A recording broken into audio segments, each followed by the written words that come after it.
عاجل: المدرب وليد الركراكي يزلزل ويبكي كل المغاربة قبل قليل بعد كشفه للحالة الصحية لوالدة اللاعب المغربي ياسين بونو وسط صدمة للجميع.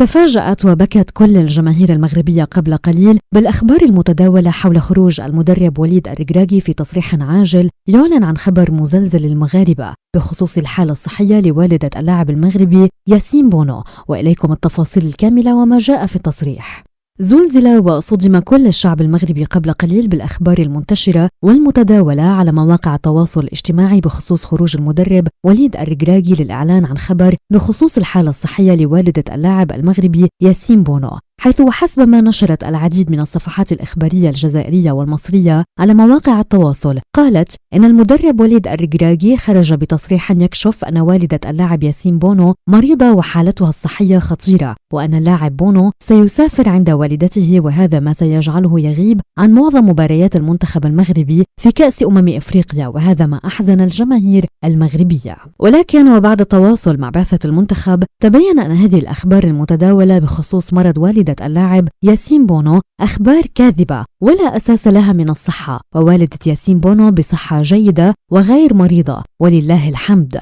قال أيضا المدرب وليد الركراكي لم يخرج بأي تصريح بخصوص الحالة الصحية لوالدة ياسين بونو، وأن هذه الأخبار المتداولة هي أخبار كاذبة هدفها فقط التشويش على المنتخب المغربي خلال مبارياته في كأس الأفريقية 2024، وهذا ما أفرح وأسعد كل المغاربة.